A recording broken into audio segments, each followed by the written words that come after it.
Hi, everyone. The Partial Prophet here. Thanks for tuning in.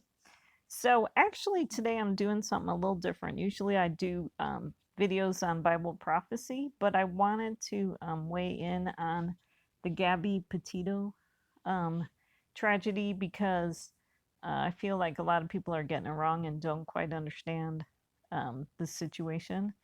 And so, I wanted to do a video, to really help people understand um, Gabby and the situation she was in, and um, just really because I really want to speak for her because she died, and she really needs someone speaking up for her and standing up for her. So that was one of the reasons why I wanted to do this video to really kind of honor her memory. And so what I called this is the Cult of One, the tragic story of Gabby Petito. Um, and and so okay, so um, I get this concept of the cult of one. I actually believe I might have read about it somewhere, um, and I did some studying on cults and studying on toxic relationships, and read at some point, um, someone came up with the idea of this concept of the cult of one, where um, it's a relationship where it's the leader and one follower.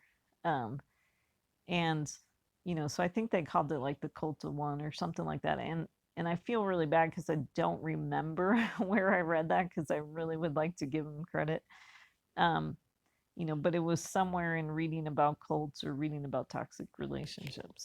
um so um so basically the concept is that you'll have a toxic relationship that operates like a cult. Okay. But it's only two members. You would have the cult leader and then his groomed follower. Okay. um, and so the abuser in these toxic relationship um, operates just like a cult leader. Okay. So he'll end up being a charismatic, charming figure, like all cult leaders are. And so the charm or charisma kind of woos people in, um, you know, unwittingly woos them in. They don't realize what they're getting into. Okay. And this person, this cult leader, um, they have a pathological need for control, total totalitarian control. And so they have this pathological need for worship, complete dedication, complete attention. And then in the relationship, the only needs, desires, thoughts, and opinions allowed are the ones that the cult leader has. Okay, so it's a very unhealthy relationship. And it usually starts out small and escalates as, kind of the brainwashing from the leader goes on. Um, and so, what was interesting in the body cam video with Gabby and Brian Laundrie, you could see that he's a charmer big time in that video. Um, okay, and so I want to talk about the grooming part of the cult of one. Okay, because this is important information that I think people really need to understand. Um, and this actually, the grooming actually is the same kind of grooming that happens when people get um, kind of trapped in the cults. It's the exact same thing that happens. It's just, this is happening on a one-on-one basis instead of, um, like a whole group. But basically, how it starts is that the cult leader convinces you that everything that was a part of your life before you met this cult leader was either bad, second rate, worthless, trash, sinful, or immoral. Okay. And so, what the cult leader will do is, so he'll attack your previous relationships, he'll attack your hometown, he'll attack your family. And what's interesting about um, the fact that he'll attack your family is that actually gets reinforced by our American culture that, right now we're in a state where America kind of denigrates the nuclear family. Okay. So that gets reinforced. Okay. So we have kind of this um, generation of, um, you know, like kids in America that don't appreciate their nuclear family. Um, and so then they end up actually being more susceptible to to for these cult leaders. Okay.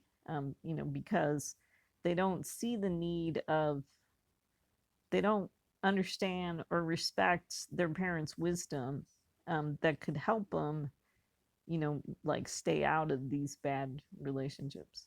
So that's just tragic.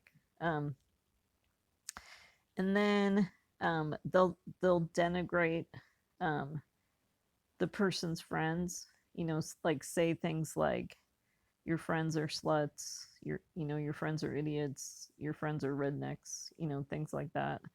um, and then they'll attack the person's education, they'll attack the person's experiences, they'll attack the person's religion. um, and so basically, and then um, at the same time, the cult leader is brainwashing you to believe that he alone is the only worthy judge of what is good, right, holy, and proper in the world. Okay, so like he alone has the better education, the better upbringing, the better hometown, the better experiences, the better thoughts and opinions. Okay, so he's the morally superior one. He alone speaks for God. That would only kind of come in if there's more religious aspects to these relationships. But then, he will like set it up where he's the only one who really can see things correctly, you know, and, he sets it up so that you're like blessed that you're, now in his influence so that he can help you see better, he could help you be, um, morally superior like he is.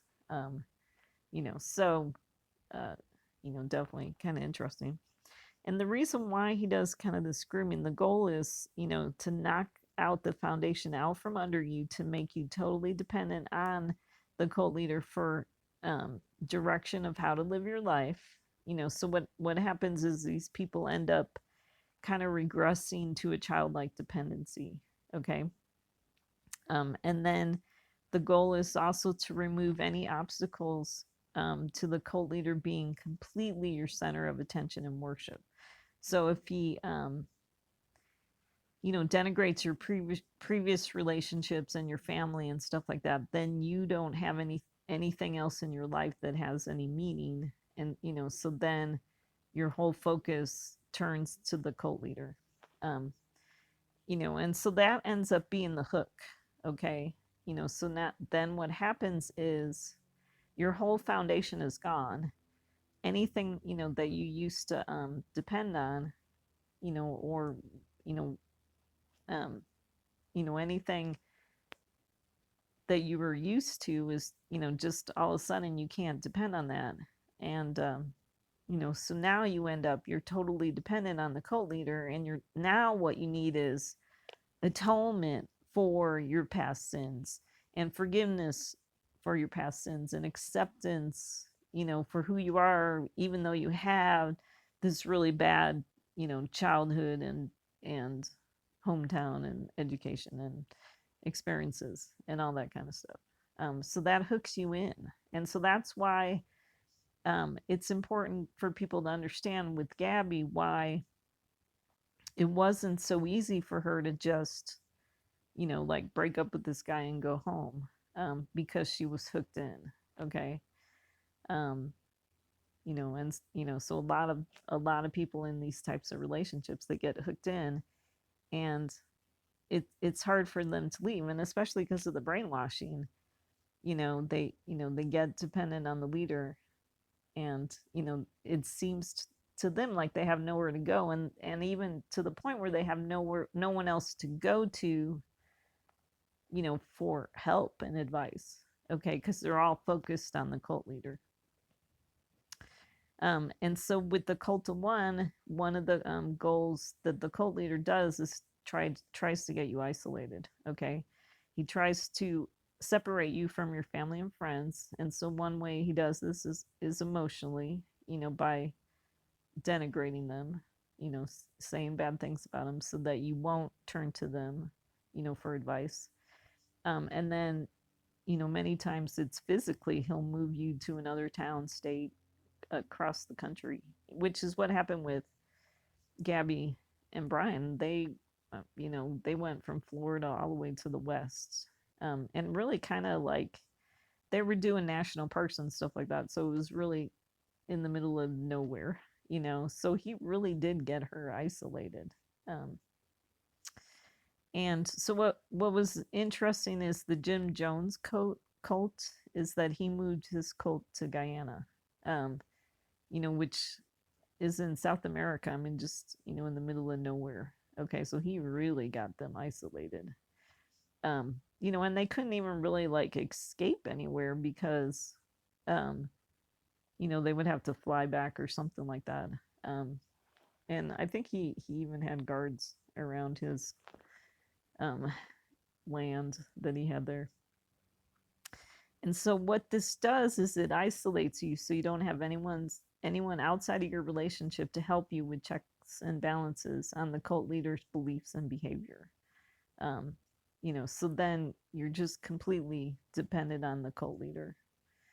Um, and then when you're isolated, the brainwashing can continue without any interruption. So what was interesting about Jim Jones's cult is that he was piping his voice into the camp of Guyana 24 hours, 7 days a week.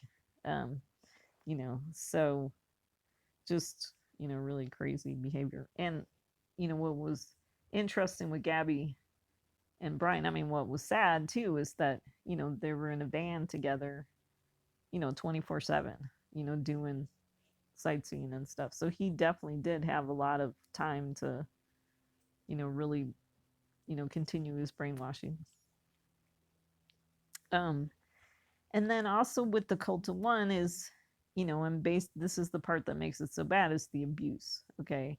And so sometimes the abuse can stay subtle, hidden, but many times it ends up escalating, especially after you've been isolated. Okay. Because then if you're away from your family and friends, he's he's no longer afraid of being caught, being seen by your family friends and having them say, wow, that guy's really treating you bad. So then that's where it would escalate. And so what you'll see is emotional abuse. So belittling, name calling, manipulation, gaslighting, complete control of what this person does and says and how they spend their time, isolation, humiliation, etc. And so we saw with Brian and Gabby, like with his emotional abuse, he kept telling her to calm down. Okay. Which is abuse, because if the reason why she's upset is because of his behavior, it ends up, um, deflecting the responsibility onto her. He was making it out like she was the problem, and then he belittled her, by calling, it's really sad when you hear her talk about the blog and what he said to her about her blog. And then with the policeman, you see him calling it her little blog. So you see that belittlement happening. And so then sometimes he'll escalate to physical abuse, hitting, punching, kicking, slapping, breaking your things, throwing your things out, um, you know, um, crashing into your car, just stuff like that. And then, can even escalate into sexual abuse. Um, so just, not a good relationship. Okay, so let's look at, I wanted to just show short little clips from the body cam video of Gabby Petito and Brian Laundrie. And we'll discuss it. Okay, so hang on a sec here.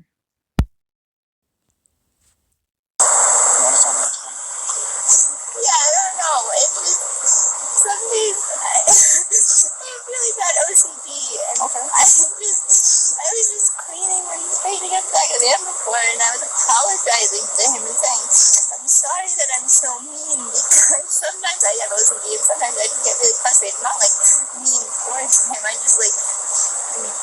guess my vibe is like I am like in a bad mood. And I was just saying, I'm sorry if I'm in a bad mood. I just been really stressed. I had so much work I was doing on my computer this morning. What do you do for a living? Well, I used to work at an organic juice bar, but I just hit my job.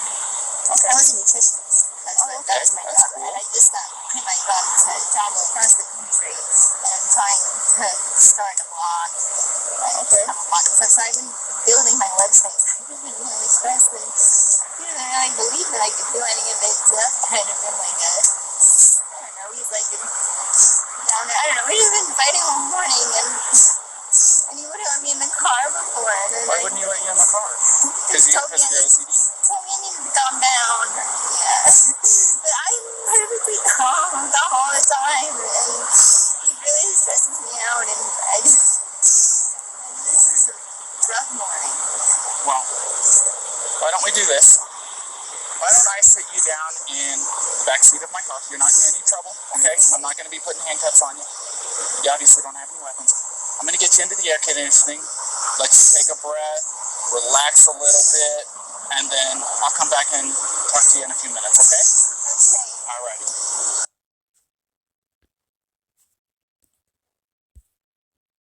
You want to tell me what's going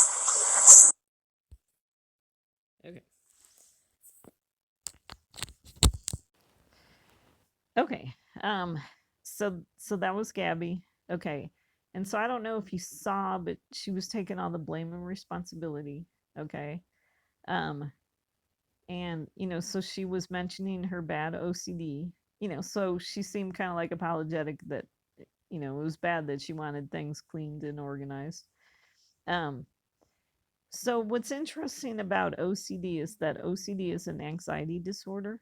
Okay, and so what I believe is that Gabby was acting out her anxiety and feelings about her relationship through her OCD. Okay, she wasn't able to control Brian Laundrie, so she's trying to control her environment. Okay, and then what we see in this video too is that she's exhibiting regressive behavior. Okay, so she kind of acts like a little girl. Okay, and so that would be the consequences, or what do you call it, you know that would be the consequences of the brainwashing. Okay, so Brian has got her you know into this dependent, regressive behavior. Okay, what's very interesting is that she mentions when she starts talking about her job at the juice bar, which, by the way, if you notice, she quit her job, okay, to go travel. Okay, so that was Brian isolating her. A lot of times these cult leaders, they end up getting you to give up other attachments and jobs and connections and things that you're doing. So you end up like really giving up your whole life, for this leader, which also makes you, um, puts you in that vulnerable position where, now you kind of don't have anything except this person in your life. But it's interesting when she was talking about working at the juice bar, it's like she grows up all of a sudden, she starts acting more mature. And so I think we were seeing kind of what her, what her nature was like before Brian came into her life. Um, so, so definitely very interesting. Um, Later in the video, she mentions that she was afraid to drive her own van. Okay, so that was regressive behavior. It's kind of interesting, because it makes me wonder, like, why she was afraid to drive her own van. It kind of makes me wonder if like Brian like convinced her that she's not a good driver, you know, as another way to further isolate her. And so what I didn't like about this is that the policemen were treating Gabby like an hysterical woman. Okay. And I mean, you know, that's all they're seeing. This is why I'd like to see, you know, policemen get a little bit more training about domestic violence and stuff like that, because you know, but also this, I think this is also a problem with our society, is that we do kind of have this problem with, like, I think the men have kind of we've allowed men to become jerks in our society, and then we've allowed women to be called hysterical women. And so that's why the men are able to get away with being jerky, because it's all blamed on the women. You know, and so I wrote here, maybe there is a reason women are hysterical. What's very interesting is that if you read about Freud, he had women that were coming to him that were sexually abused, and he ended up, I mean, at first he was, almost in a position where he could have exposed the sexual abuse that was going on. But this was when, it's really sad because he ended up putting it back into the dark, sweeping it under the rug, because then that's where he came up with all his crazy, ideas that, women had penis envy and just stupid things like that. And he was calling these women hysterical women. Okay, they had a reason for being hysterical, and so it was really sad that was a missed opportunity. And so we'll see this when we watch the Brian Laundrie video. But I think Brian definitely uses, like, this whole hysterical woman thing as a way of staying in control. That he doesn't have to take responsibility for his own behavior. It's Gab, he ends up pointing the finger at Gabby, and she's the one with the problem, and she's the one that needs to calm down, rather than he's the one that needs to stop abusing her. Okay, so let's look at him. Tell me what's going on. She just gets worked up sometimes, and I try and really distance myself from her. So, like, I locked the car and I walked away from her. What happened this morning is that she's trying to start up like her own little website blog and everything. So I give her time. And we really had a nice morning and everything, but she just got worked up because we were trying to get going and get our day going because we want to go like bars before the Sunday. Okay. You want to tell me about those scratches on your face? She had stuff on her hand. That's why I was pushing her away, because she wanted me. I locked the keys so I could walk away. I said, let's just take a breather and let's not go anywhere. Let's just calm down for a minute. She was getting really worked up. And then she had her phone and was trying to get the keys from her. So I got away. I was just trying to, I know I shouldn't push, but I was just trying to push her away. I go, let's just take a minute, step back and breathe. And she got me with her phone. Can I see your hand? Oh, you got a mark right here. Oh, that's from a wire. That's from a wire? Yeah. You want to tell me about hitting that curb? Hitting the curb was her grabbing the wheel. She grabbed the wheel? Yeah. She said, I can't believe we're getting pulled over, and it's different. What about the speed? You should take over the pedal on you? If I was going fast, I'm sorry. No, it's probably just the moment of, like, I'm still shaking now. The adrenaline's going, the lights flashing up, and then her gripping the wheel. So if I sped up, I'm sorry about that. Or if I was speeding beforehand, I'm sorry about that. Yeah, it took quite a bit to catch up to you. Sorry. Yeah, I'm sorry about that. We're just going into the park again to get water because we have a 6-gallon water container to fill up, so we're just taking water for the hike. Okay, and I was trying to keep everything calm and quiet because there's plans still to go for a hike. I'm sorry about that. Of course. Do me a favor, you want to go ahead and just take a seat right over here on the curb for me? And if I was speeding, I'm sorry. You don't have anything in my pocket or anything like that, do you? Okay, nope, just the wallet. All right, and then tell me what's going on.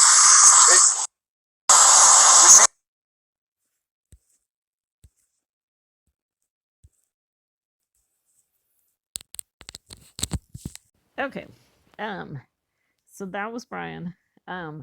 So we don't see Brian Laundrie taking any responsibility. It's all focused on Gabby and her behavior and her being upset. And see, it's kind of interesting because if you're in a really good give and take relationship, um, like normally if you know, question the husband and then question the wife, in a good give and take relationship, each of them would be like, yeah, I was kind of doing that, or the husband would be like, yeah, I was kind of acting like a jerk, and so that was getting her upset, stuff like that. But we don't see Brian. Everything is all Gabby's fault. Okay, and he never, um, and the only time when he's talking about his behavior is when he's talking about, oh, I was trying to calm everything, I was trying to get her to calm down. And, um, like, he was, I mean, really, like, he's the, superior, that he's the calm guy and she's the hysterical one. Um, so we see that. Um, and then he mentions, so if you saw, he mentioned Gabby's little blog, belittling what she wants to do. Um, you know, and hopefully you saw when she was talking about what he had said about her blog. He was telling her that she couldn't do it and stuff like that. So just really sad. I mean, she looks like a very talented person to me. And so I think she probably would have had great success doing a blog. Um, so it's sad that he was putting her down, um, and not like letting her blossom. Um, and then, I hope you could see Brian Laundrie turning on the charm. Okay, he was apologizing, he was smiling. He calls the policeman buddies, and so he was winning them on his side.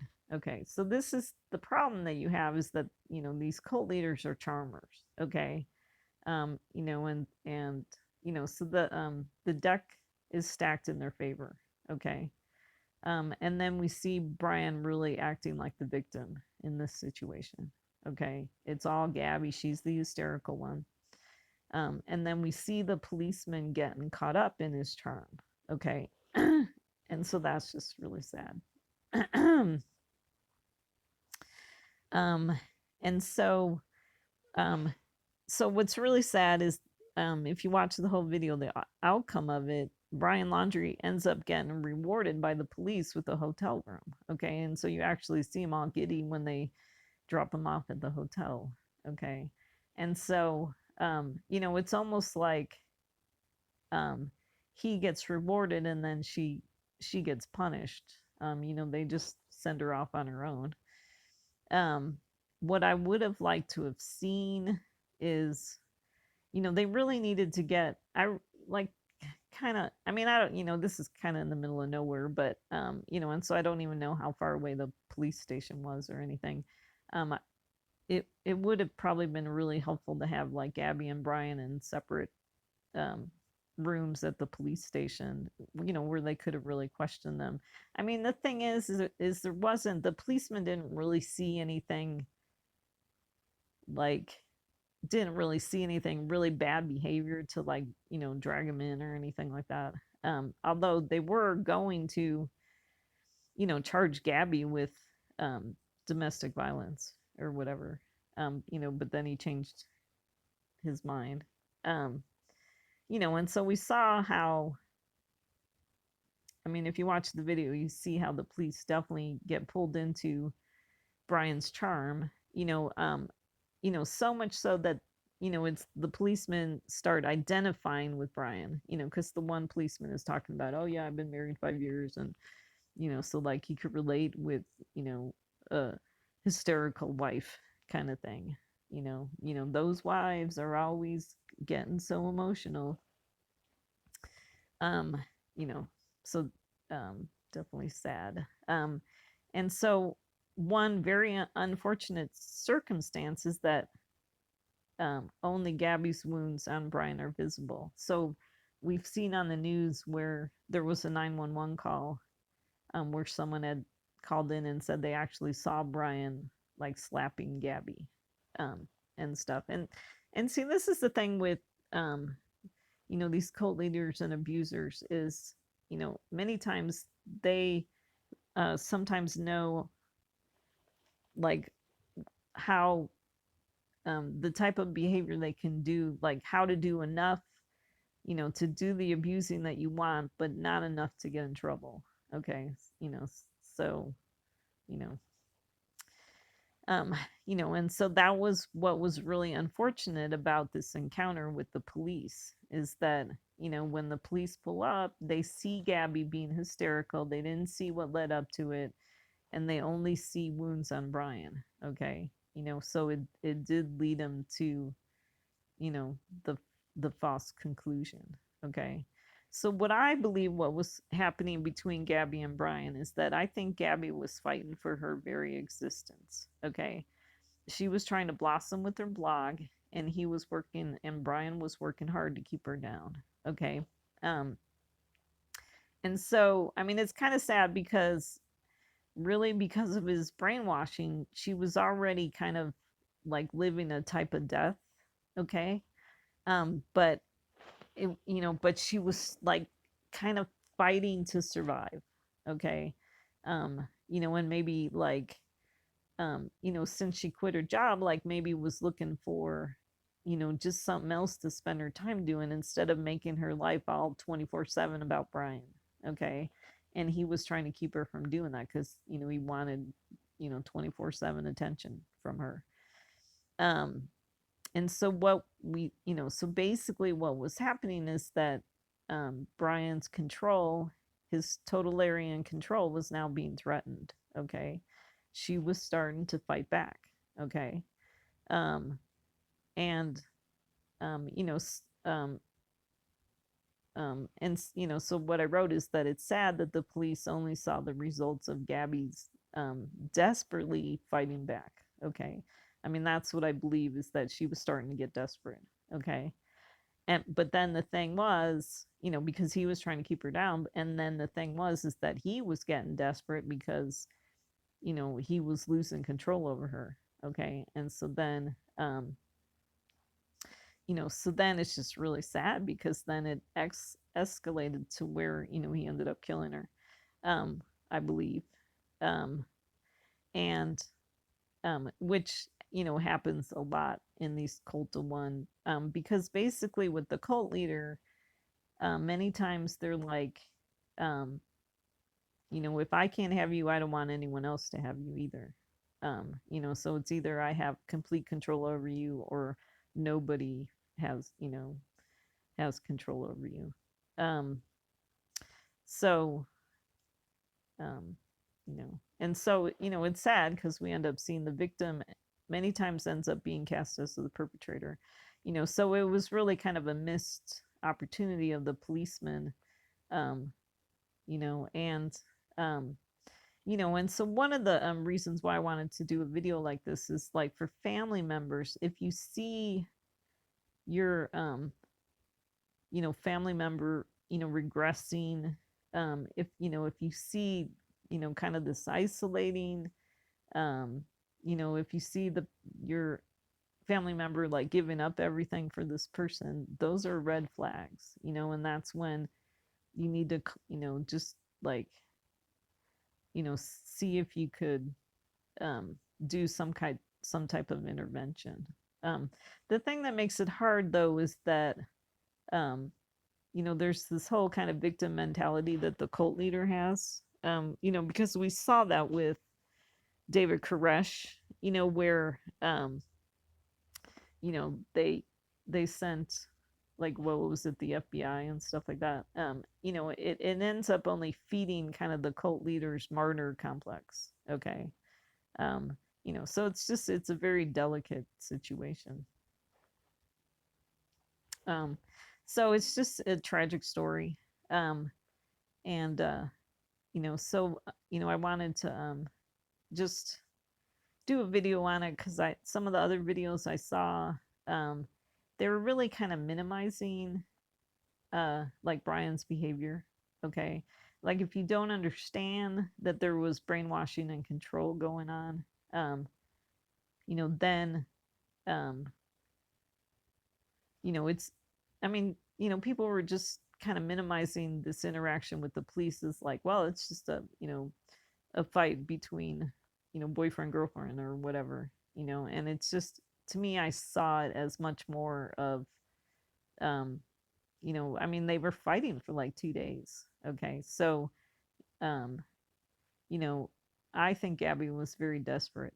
Um, and it's too bad that, in the video, in the police video, you saw her, you saw a policewoman talking to Gabby, and when, and someone mentions, that they were trying to, mention to Gabby, like, it just seems like a really toxic relationship. Um, but it would have been really helpful if it came out, if, Gabby would have gotten to the point where she felt safe enough to say, um, that Brian had been hitting her. Um, because I think it would have changed the whole dynamic of the interaction with the police. Um, but they, um, they only have a short window to try to assess, what's going on. And I mean, that's the thing that's sad about it, is that, Gabby was brainwashed, to, that it's all her fault. And even to the point where I think, she would have, been taking the blame for, Brian hitting her, um, you know, and, so that, she wouldn't mention that to the policeman. Um, so it's tragic, you know. Um, and so I really feel for her family. Um, and, and I mean, we see now with Brian, um, he, I mean, he was definitely probably the charmer in his family, and, probably spoiled by his parents and used to getting, everything that he wanted. And now that they're, um, they're totally like, um, helping him, whatever, flee the police. Um, so that's, you can sort of see a little bit of a picture of how these people are created. Um, um, you know, they start out being charming and they get away with it, and they're used to getting everything that they wanted, so so it's just sad. So basically I would just pray for Gabby's family, because, it's just got to be a really hard time for them right now. And pray that Brian gets caught, because it just would be helpful, to have see some justice in this situation. Um, and then, just, I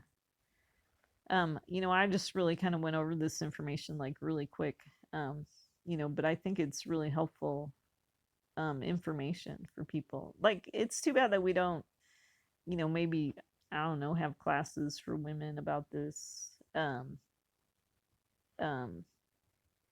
or, I mean, even not just women, but, for everyone, like maybe in high school, it'd be helpful to have, some classes. I don't know. That's what I always think. Let's, have some classes, because it would be nice to kind of like help warn people so that they don't get caught into these situations. And even like just a lot of education too about cults, because a lot of people get caught up in cults. Um, you know, um, and anyways, that's just my thinking. So, so I'm just, really sad, because I think the world, just lost, just a really lovely soul with Gabby. She just looked like a very talented, you know, um, just a neat girl, and I just think it's really sad that she's gone. So that's my video. Thanks for tuning in. If you're looking for, prophecy, you could check out my channel. Otherwise, I probably wouldn't have anything that it would interest you. But thanks for tuning in for this video. So take care. God bless.